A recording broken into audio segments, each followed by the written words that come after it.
So Mission Impossible 7, Dead Reckoning is upon us. And you know what? It's great.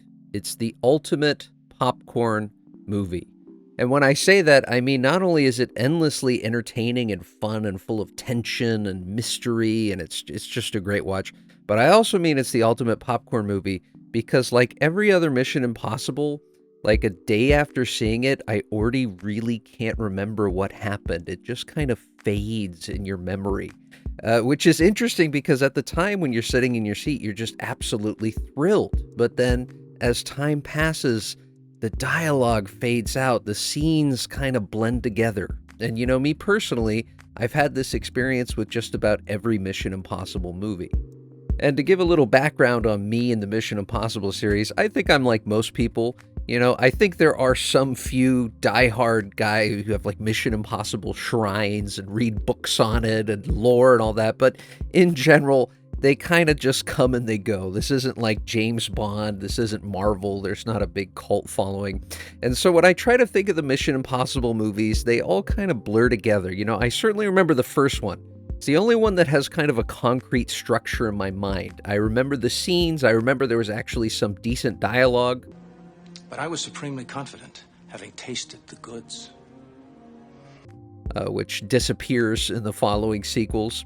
When I think of it, though, you know, I think number 2, it's just like the one with the motorcycles that everybody hated.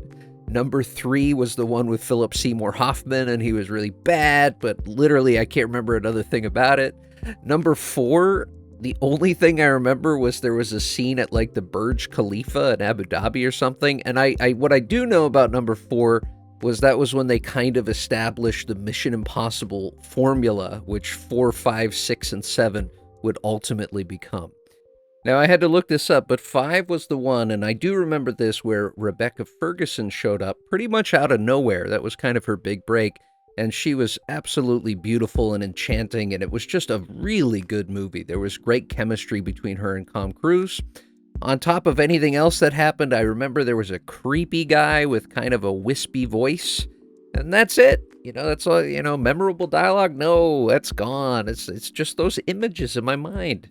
And then number 6, I think it was Superman, what's his name, had like a Hitler mustache, and it was the creepy guy was back, and some action happened, and Rebecca Ferguson was there, so that was great. But if you asked me to explain the details of the plot of that movie to you, no way, you know? And so what we have here is a continuation of that. And I was excited to go see it. I wanted to go see it because even though all these movies have been erased from the conscious psyche of my mind, I always remember that they're good. They're like a good time. Like, why not? And so we return to get that last cupcake out of the fridge that we know we're not supposed to eat, but we eat it anyway.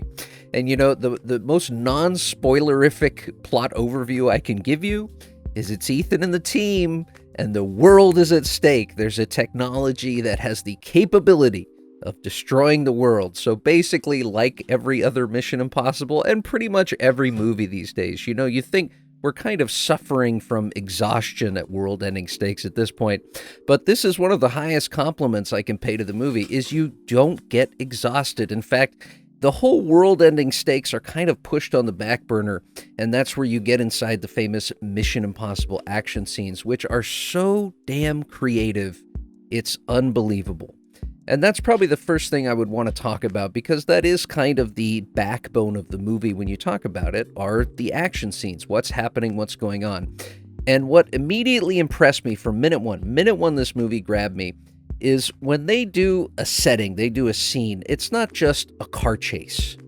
It's a car chase that has intermittent breaks in the action where they stop and something funny happens, something kooky, some random thing that makes some things more difficult. Somebody's handcuffed to the wrong side of the wheel. The car's going backwards. There's stuff falling. And then in all the scenes, there's always something else happening which also has stakes attached to it. There's a bomb in the building while the car chase is happening. I'm not saying that this happens. I'm just giving an example of they layer multiple emergency things happening at once, and it keeps the action scene so fresh and so interesting.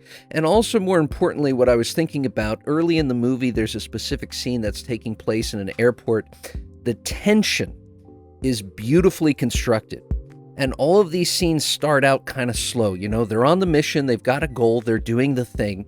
And then as every minute passes, some element gets introduced, which makes it more difficult, makes it unpredictable. The tension rises. Then, on the other side of his team, some other element is introduced, which is also adding to the tension of the scene. And it's just so damn entertaining. I'm not saying it's brilliant writing, but the storyboarding alone for the action scenes must have taken a year for this movie. And I love that, because in general, as I get older, most action scenes kind of bore me. When I watch movies on my computer, I honestly am like skipping through the action scenes. And it reminded me specifically of, I think, what made, for instance, Indiana Jones and the Last Crusade great. Whenever I watch that movie, I only fast forward one part, which is the boat chase part, because let's talk about the boat chase in that. Nothing much happens besides that propeller shaft at the end almost cutting the boat in half, but in general, it's a very basic boat chase, and that is just boring to me. I'm much more interested in the dialogue and what's happening here. So I give Mission Impossible Dead Reckoning 5 stars for keeping it moving. But getting to the cast, of course, we have the Tom Cruise. You can't do the movie without him. And let's be honest, he's getting a little rough around the edges. He's getting a little bit of that, Roger Moore in his 9th James Bond movie. You can see the crow's feet. The guy's 61. You got to give him a break. However, he is as physical and as charismatic as he always was, so you just choose to look past it. But I can't deny, going back to the airport scene I referenced, and he's talking to his new leading lady, he's wearing these great aviators, and he looks good, and then he takes them off, and you're like, oh, yeah, Tom, you're looking a little, she might be a little out of your league, buddy. You're looking a little old here. But besides that, God bless this guy for pushing forward, and he's Tom Cruise. He's still got it. How can this guy miss? Haley Atwell as our leading lady in this movie. Now, this is something we're talking about, and of course, we have to combine her with Rebecca Ferguson, who does return, and this is one of those things that I don't like. It's a little tough, because Rebecca Ferguson, she's been in the movies twice now. Once again, wonderful chemistry with Tom Cruise. Beautiful, awesome.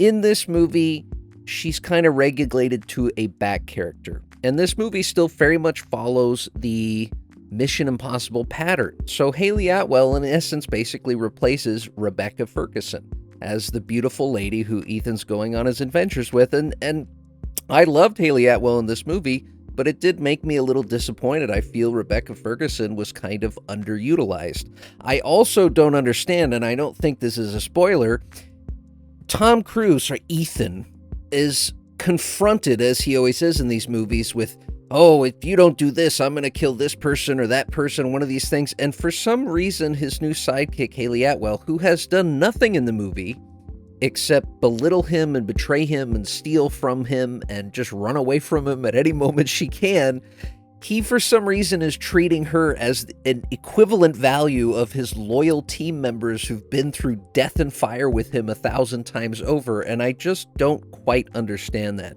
But that whole part is wrapped up in what I think is the weakest scene in the movie, which I'll get to in a minute. We, of course, have Ving Rhames. He's still got it like everybody else in the movie. He's getting a little old, but he's still chewing up the scenery. He's still having a good time, just like, of course, Simon Pegg as well. And, of course, we get some favorites that come back, like Vanessa Kirby, the girl who plays the White Widow, who I think showed up in the 5th movie. And she is one of the other people I kind of remember because she is beautiful and interesting, and she's kind of got this whole icy persona, which is memorable as this criminal underworld boss. And a special mention goes out to Henry Cezerny, who I'm probably pronouncing his name wrong, as Kittredge, who's been around since Mission Impossible 1, and you know what? He's great. He's still rocking it. He's still delivering his lines with that kind of dry, sardonic wit, and I really like him in the movie. However, it is not all peaches and cream. Isai Morales, who plays the big bad Gabriel, but he's kind of a co-big bad for an unseen, shadowy figure. No doubt that's why it's part 1. He sucks. He's not very good. He doesn't have a lot of presence. He's playing the role, and that's the role as it's written, is kind of this almost religious acolyte. There's a very clumsily inserted past backstory, how he's somehow connected to Ethan Hunt Tom Cruise's first kill before he joined the Mission Impossible force, and it just for me didn't work on a lot of levels. I didn't find him particularly menacing or, quite frankly, interesting. And I think for a movie this good, that's one of its few weak points, which is sad for me. Another mention there's a beautiful girl named Pom Klementif playing Betty as kind of a super ultra bad girl. A little bit campy, a little bit ridiculous in some sense in some of her scenes, but she does have a good time with it, and she is a good addition to the movie. Last but not least on my complaint list, Shea Wickham, who I'm pronouncing wrong. I do recognize him. I know I've seen him in a few movies, but I can't recall off the top of my head what they were. He and another guy play these kind of bumbling CIA agents that are constantly chasing Ethan down throughout the movie. And I swear to God, they added pretty much nothing to any scene they were in. They were just totally unnecessary. They ate up screen time, and their stories also didn't really go anywhere. It was just a disappointing and I think ultimately unnecessary addition. They were basically there for Ethan not to kill when they chased him down and the stakes were super high, and the second the gun's in his hand, well, I'm not going to kill you because I'm a good guy. And I think 6 movies have been enough to establish that Ethan is a good guy. So I think they really needed to have an editor come in and just write these guys out entirely. They did not add anything. And actually, when I'm speaking of this, guys, this reminds me of the dialogue, which is my other kind of minor gripe with the movie. It's another interesting thing which I think leads it to being that ultimate popcorn movie which fades in your memory. What's so interesting is nobody speaks in super technical terms. In fact, everybody in this movie, in virtually every scene, kind of talks in this strange Shakespearian tone when they talk about these world-ending stakes or the importance of the mission or how the team works. And what's even more strange, and once again, I think this was addressed in the preview. Our big bad guy is in charge of an AI technology which has a chance, of course, of destroying the world, but it's intelligent, right? So when they first talk about this at the CIA headquarters, 3 CIA agents talk about this rogue AI in tandem. And they're literally just talking one after the other instantly. It's almost like they've practiced this in a room before they came in. It's like, yes, the AI is dangerous. And then the other one immediately goes, it has the ability to control the world. And the third one goes, yes, and any country would want it. It is the most important AI. And it's just in such a intended sequence, and it feels so unnatural and strange. I actually thought the AI had taken over their bodies or something like that, but that's not the case. But then every character starts talking like this. My primary issue with that, as just mentioned a second ago, I think it makes the dialogue interesting and high stakes, but at the same time forgettable. I feel too much like people are acting. The visuals, of course, are amazing. Best I've seen on the screen this year. An almost endless amount of creative sets. The music is decent, it's strong, it's kind of heart-pumping, but much like the dialogue, kind of forgettable, just kind of getting you there. And once again, about the sets, it's about the creativity for me. It just grabs you. Everything that's going on screen is interesting and entertaining. And even talking about the first scene, we open on a Russian submarine, and something's up. They've got some new system at play. And first I thought it was like a Red October thing. There's, the sub's ultra silent. No one can hear us. And I said, okay, is this the plot? They're going to sneak to the U.S. They can bomb the U.S. They've got the silent Red October submarine. But no, immediately there's an enemy sub. They fire a torpedo at it. The torpedo disappears. The sub disappears. Something's wrong. Something is not there. And the guys go, is it a ghost in the machine? And it just grips you. You're interested in the mystery. You want to know what's happening, and you want to keep watching. And every scene is like this. It's great. In terms of an overall theme, the movie actually spells this out for you. Kit Kittredge, the director of the CIA, the old school guy, literally talks about at the end of the movie in a voiceover, the pattern. It's about the pattern. And he's talking about Ethan, he's talking about the girl, he's going to get killed again. And the theme of the movie is actually the theme of all 7 movies. It's the pattern. You're not getting anything new here. It's the same scenes, the same story, the same incredibly entertaining and interesting stakes and things that are happening. and I can't recommend it enough. Even though it's like I feel like I'm watching 4, 5, 6, 7, 8, whatever we're on now for the 8th time, it's still great. It's a really good time. So please, kind of in referencing my Wes Anderson take where, wow, this is a new movie, but I don't like the direction it went.